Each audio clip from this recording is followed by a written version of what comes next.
κατά πόσο, όπως είπε η Μαρία, αυτό μπορεί να μας βοηθήσει στη ζωή μας ή μπορεί να μας βάλει εμπόδια. Όλο αυτό θα γίνει μέσω του πρίσματος της γνωστικής συμπεριφορικής προσέγγισης. Αν σας πω τον όρο τελειομανία, τι θα σας έρθει στο μυαλό? Θέλει κάποιος να πει?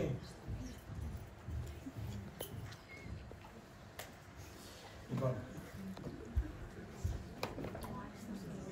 ένας λοιπόν από τους συνήθεις ορισμούς που μπορούμε να δώσουμε είναι ότι ο τελειομανής είναι αυτός που προσπαθεί να έχει τη βέλτιστη απόδοση, την καλύτερη λοιπόν απόδοση και το καλύτερο αποτέλεσμα σε ό,τι αναλαμβάνει ή συμμετέχει. Σας φαίνεται λογικός ορισμός? Θα μπορούσατε κάπου εκεί να βρισκόμαστε όλοι, όταν σκεφτόμαστε ποιος είναι ο τελειομανής. Πριν όμως δώσουμε έναν ενδεχομένως διαφορετικό ορισμό, θα ήθελα λίγο να σας βοηθήσω για να δείτε αν αξίζει να καθίσετε σε αυτή την ομιλία ή όχι. Ουσιαστικά λοιπόν να δούμε αν σας αφορά η τελειομανία ή δεν σας αφορά, όποτε καλύτερα θα ήταν να πάμε να φάτε καμιά τυρόπιτα έξω.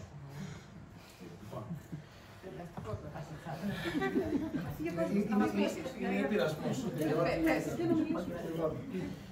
Προσπαθείτε λοιπόν συνεχώς να πετύχετε λοιπόν υψηλά πρότυπα ή επικεντρώνεστε περισσότερο στις αποτυχίες που μπορεί να έχετε παρά στα επιτεύγματα που μπορεί να κάνετε? Λαμβάνετε σχόλια από τους άλλους ότι θέτετε πολύ υψηλούς στόχους ή έχετε πολύ υψηλά πρότυπα? Φοβάστε ότι δεν θα καταφέρετε τα πρότυπα που έχετε? Ή όταν πετυχαίνετε ένα στόχο θέτετε αμέσως τον επόμενο? Βασίζετε λοιπόν την αυτοεκτίμησή σας σε αυτά που έχετε καταφέρει?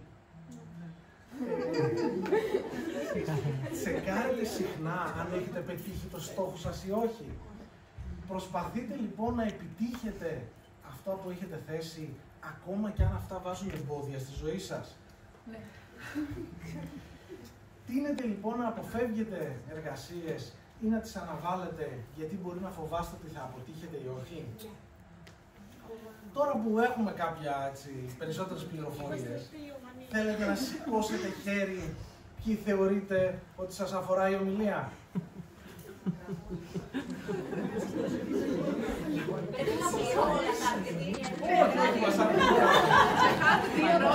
Εγώ τα μικρώ όλα.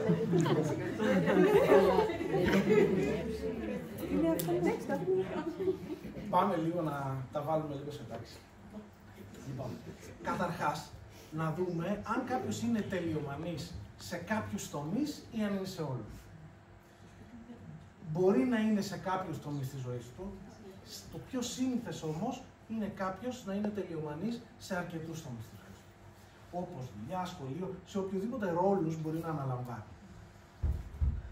Ας φέρουμε λοιπόν το παράδειγμα της Σπυριδούλας. Η Σπυριδούλα λοιπόν έχει καλέσει για δείπνο φίλους.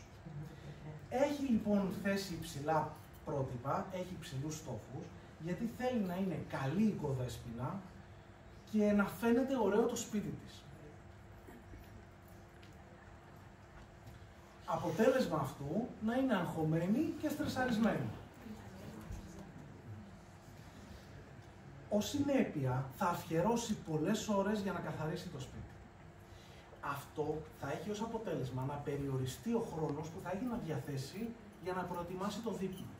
Είναι πιθανόν λοιπόν το γλυκό να μην πετύχει και να μην είναι με βάση τα πρότυπα που έχει θέσει η ίδια. Ποιο θα είναι το αποτέλεσμα?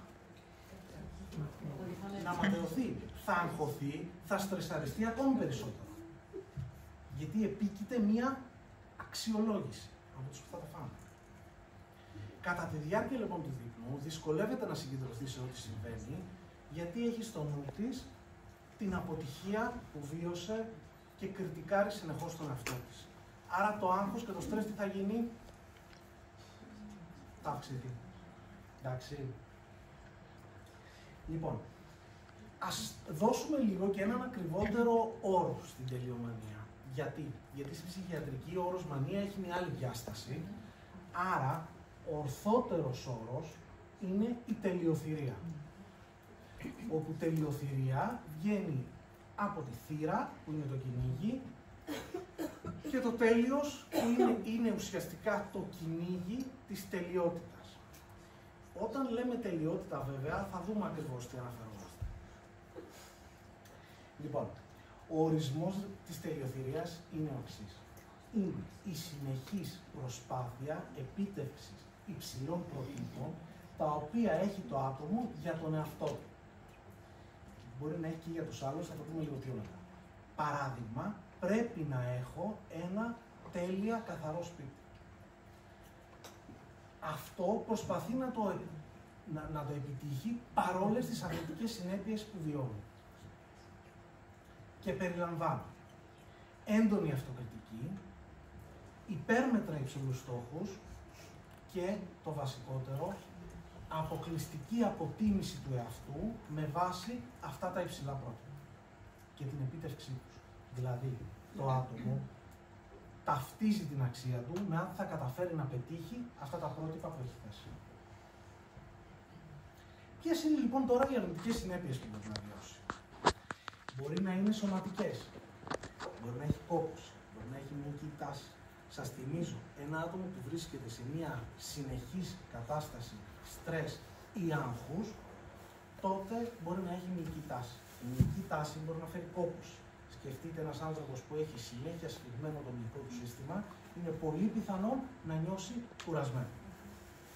Μπορεί να είναι λοιπόν γνωστικές συνέπειες, να έχει δυσκολία συγκέντρωση, να μυρικάζει νοητικά, να μυρικάζει, στο παράδειγμα που λέγαμε της πυριδούλας, μπορεί να μυρικάζει συνέχεια, τι δεν πήγε σωστά, τι θα έπρεπε να έχει οργανώσει καλύτερα για να μπορέσει να προλάβει να φτιάξει το γλυκό έτσι όπως θέλει.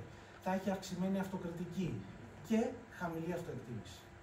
Όπου η χαμηλή αυτοεκτίμηση μπορεί να σχετίζεται πάρα πολύ με την τελειοθυρία. Μπορούμε να το εξηγήσουμε λίγο αργότερα. Θα έχει άγχος, θα έχει πεσμένη διάθεση και μπορεί να απομονωθεί, να περιορίσει τα ενδιαφέροντά του, να επικεντρωθεί τελειοθυρικά σε συγκεκριμένους τομείς της ζωής του, με συνέπεια επίσης να μειώσει και τις ευχάριστες δραστηριότητές του. Γιατί θα επικεντρωθεί σε αυτές τις δραστηριότητες που θέλει να επιτύχει αυτούς τους τελειοθυρικούς στόχους, οπότε θα αποκόψει άλλα πράγματα από τη ζωή του.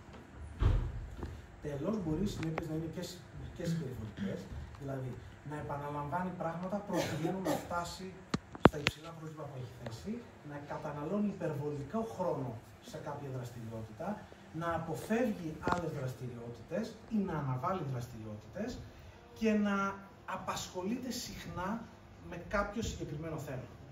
Δηλαδή, να μην χάνει χρόνο. Υπάρχει ένα πρόβλημα τώρα εδώ. Συχνά αυτές οι συνέπειες εκλαμβάνονται από το άτομο ως θετικές.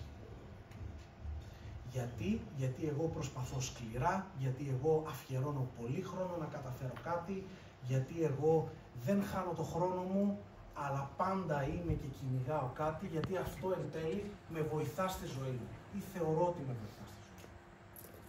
Άρα, αυτές οι συνέπειες μπορεί εν τέλει να θεωρηθούν θετικές. Και αν θεωρηθούν οι συνέπειες θετικές, η συμπεριφορά λοιπόν θα ενισχυθεί. Άρα θα συνεχιστεί. Ας δούμε λοιπόν τώρα ένα παράδειγμα αποτίμησης αυτού με βάση την τελειοθυρία. Που είπαμε ότι είναι ένα από τα βασικά κομμάτια της τελειοθυρίας. Λοιπόν, ο Σπύρος είναι υπάλληλος σε μια εταιρεία και βασίζει κυρίως την εικόνα του σε δύο άξονες. Ναι, το είπα να το καταστήσουμε σαφές ότι είμαστε στην Κέρκυρα. Τσαμπίκος και τσαμπίκας μου. Λοιπόν, ο ένας πυλώνας, που για το Σπύρο είναι σημαντικός, είναι η δουλειά του. Οπότε, αφιερώνει λοιπόν πολύ χρόνο στη δουλειά του για να ξεπεράσει τους συναδέλφους του σε πωλήσεις. Γιατί αν τα καταφέρει, θα λάβει επιβράβευση, άρα θα είναι ουσιαστικά επαρκής. Αυτό είναι ο βασικός σου στόχος. Συγκρίνεται λοιπόν με συναδέλφους για να δει πώς τα πήγαν οι άλλοι, τι χρειάζεται ακόμη να κάνω εγώ. Θεωρεί συνεχώς ότι μπορεί να τα καταφέρει καλύτερα και συνέχεια προσπαθεί περισσότερο. Άρα κοπιάζει. Ο δεύτερος πυλώνας του Σπύρου είναι ο γονεϊκός του ρόλος. Ο Σπύρος λοιπόν θεωρεί ότι πρέπει να καταφέρει να βρίσκει χρόνο να γυρίζει σπίτι και να παίζει με το γιο του Νικόλα. Το όνομα είναι τυχαίο, όπως φαντάζεστε. Λοιπόν, τελειώνει λοιπόν στη δουλειά, τρέχει, γυρίζει σπίτι, αφού έχει πιεστεί στη δουλειά, έχει προσπαθήσει πολύ, είναι νευρικός, άρα όταν γυρίζει σπίτι για να αφιερώσει χρόνο στον Νικόλα, είναι πιεσμένος. Είναι πιεσμένος και γίνεται νευρικός. Αποτέλεσμα, ο Σπύρος να είναι εξουθενωμένος, να θεωρεί ότι δεν αποδίδει σε κανέναν τομέα της ζωής του ok, άρα βλέπει λοιπόν τον εαυτό του ως αποτυχία. Παρ' όλα αυτά, κάποιος μπορεί λοιπόν να αναρωτηθεί, μα είναι κακό να θέτω στόχους, δεν είναι κομμάτι της ζωής μας. Οι στόχοι δεν μας βοηθούν να εξελιχθούμε. Τι λέτε, είναι κακό ή όχι? Ωραία. Θέλει λοιπόν, θέλει μια ισορροπία. Είναι αυτό που λέγαμε πριν, το φάσμα, που όπως είπε και η κυρία Μενταζινού και η Μαρία. Λοιπόν, πάμε να δούμε τώρα ουσιαστικά αν είναι ένα εργαλείο ανάπτυξης ή ένας μοχλός πίεσης. Αν το δούμε σαν εργαλείο ανάπτυξης, ας υποθέσουμε ότι έχουμε έναν αθλητή, ο οποίος τερμάτισε δεύτερος. Με μία σκοπιά αναπτυξιακή στην τελειοθυρία του. Πώς θεωρείτε ότι θα ερμήνευε το ότι τερμάτισα δεύτερος? Τι θα έλεγε? Έχουμε καμία ιδέα? Πώς θα έβλεπε αυτό ότι τερμάτισα δεύτερος? Θέλετε να μου πείτε? Ναι, βεβαίως. Έχω πάρει την αλήθεια, οπότε το δεύτερο κάποια στιγμή μου είχε στοιχήσει, αλλά άλλη φορά θα νιώσει πολύ όμορφα. Οκ. Θέλετε να μας πείτε για ποιο λόγο νιώσατε όμορφα? Γιατί επίτευξε ένα στόχο. Οκ. Ωραία. Κάτι άλλο? Αν το πες αναπτυξιακά, Ναι. ότι μπορώ να τα καταφέρω και περισσότερο να προσπαθήσω, αν μάθω από το λάθος. Σε αυτή την περίπτωση, ευχαριστώ πολύ Μαρία, σε αυτή την περίπτωση βλέπουμε την τελειοθυρία σαν κάτι χρήσιμο. Εντάξει. Άρα η Μαρία μίλησε για προσπάθεια. Λοιπόν, πάμε λίγο να το δούμε. Ο συγκεκριμένος λοιπόν αθλητής θα σκεφτεί ότι την επόμενη φορά μπορεί να τα πάει καλύτερα. Θα οργανώσει ένα πρόγραμμα αποκόνησης προκειμένου να τα πάει καλύτερα, που δεν θα είναι υπερβολικά σκληρό, άρα να τον οδηγήσει σε ενδεχόμενους τραυματισμούς, και θα εξακολουθήσει να βλέπει τον εαυτό του σαν ένα άτομο που έχει αξία. Γιατί σύμφωνα με αυτό που είπαμε πριν, όλη του η αξία σαν άτομο δεν στηρίζεται στο αν θα βγει πρώτος ή δεύτερος. Δεν αποτιμά δηλαδή αποκλειστικά τον εαυτό του με το αν πέτυχε το στόχο ή όχι. Στο ίδιο παράδειγμα, αν λοιπόν η τελειοθυρία του είναι πίεση, τι λέτε ότι θα κάνει? Θέλετε να μας πείτε? Θα τα παρατήσει. Οκ, μπορεί να τα παρατήσει. Μία λύση λοιπόν είναι αυτή. Συμφωνούμε. Κάτι άλλο? Μπορεί να θέσει ένα πρόγραμμα ακόμη πιο πιεστικό, που θα τραυματιστεί, όπου θα... Μπορεί λοιπόν να συνεχίσει συχνά τα άτομα που έχουν τελειοθυρία, τι έχουν μάθει να κάνουν σκληρά στη ζωή τους? Να πιέζονται, να προσπαθούν να δουλεύουν. Εντάξει. Άρα, επικεντρώνεται στον εαυτό του, καταλήγει ότι δεν είχε καλή απόδοση και έχει αποτύχει σαν άτομο και προσπαθεί ξανά και ξανά. Αυτό μπορεί να οδηγήσει σε κάποιο τραυματισμό, αλλά συνεχίζει να προσπαθεί παρόλο τον τραυματισμό του. Γιατί ουσιαστικά οι πεποιθήσεις του, τα πιστεύω του δηλαδή, που υπάρχουν, είναι πρέπει να δουλεύω σκληρά, πρέπει να προσπαθώ συνέχεια. Γιατί αυτό έχει μάθει μέχρι τώρα στη ζωή του, γιατί αυτό κάποιες φορές στη ζωή του του έχει δώσει το αποτέλεσμα που θέλει. Στη δυσλειτουργική λοιπόν τελειοθυρία, ο τρόπος λοιπόν που βλέπει το άτομο τον εαυτό του εξαρτάται υπερβολικά από το αν πέτυχε τους στόχους του. Το άτομο συνεχίζει να προσπαθεί παρόλες τις αρνητικές συνέπειες, αυτό που είπαμε, και η δυσλειτουργική τελειοθυρία μπορεί να αφορά, είπαμε, τον εαυτό, αλλά μπορεί να αφορά και τους άλλους. Μπορεί δηλαδή κάποιος να έχει προσδοκίες και από τους άλλους, ανάλογες. Είναι δύσκολος μερικές φορές ο διαχωρισμός τους και μπορεί να συνυπάρχει μια λειτουργική τελειοθυρία με μια δυσλειτουργική σε διάφορους τομείς της ζωής. Ανάλογα δηλαδή με τις αξίες που μπορεί να έχει το άτομο και ποιους τομείς της ζωής του θεωρεί ότι για εκείνο είναι σημαντικό, μπορεί σε αυτούς να έχει περισσότερη δυσλειτουργική τελειοθυρία από ό,τι σε άλλους. Σε τι οφείλεται λοιπόν η τελειοθυρία? Ως συνήθως οφείλεται σε ένα συνδυασμό παραγόντων. Οφείλεται λοιπόν ένα μέρος σε γονίδια, αλλά το μεγαλύτερο μέρος οφείλεται στο περιβάλλον που κάποιος έχει μεγαλώσει. Γιατί μέσα σε αυτό το περιβάλλον δημιουργούνται κανόνες ζωής που προωθούν την τελειοθυρία. Ένας από τους γνωστούς προδιαθεστικούς παράγοντες για να αναπτύξει κάποιος τελειοθυρικές συμπεριφορές είναι να μεγαλώσει σε ένα περιβάλλον με τελειοθυρικούς γονείς. Πάμε λίγο να δούμε πώς λειτουργεί. Υπάρχει λοιπόν, όπως είπαμε, η αυτοαξία βασίζεται στα πρότυπα. Υπάρχουν λοιπόν κάποιοι κανόνες ζωής. Το άτομο θέτει άκαμπτα πρότυπα, πολύ δηλαδή αυστηρά, ή πετυχαίνω ή τίποτα. Έχει λοιπόν ανάλογες συμπεριφορές που ακολουθούνται ή προηγούνται από μια τελειοθυρική σκέψη. Αυτό οδηγεί είτε στην αποτυχία είτε στην επίτευξη των προτύπων και όπως θα δούμε, ανεξαρτήτως αν θα πετύχει ή δεν θα πετύχει, πάλι θα γυρίσει στους άκαμπτους κανόνες τους. Πάμε να το δούμε. Λοιπόν, γυρίζουμε λίγο στο Σπύρο. Ο Σπύρος λέει, αξίζω αν πουλήσω. Έχει αυτό τον κανόνα ζωής. Άρα, πρέπει να έχω τις υψηλότερες πωλήσεις στο τμήμα. Αν δεν φτάσω στο στόχο θα απολυθώ. Αυτή είναι η κανόνη ζωής του. Θέτει λοιπόν ακόμα πιο σκληρούς κανόνες ότι πρέπει πάντα να βελτιώνομαι.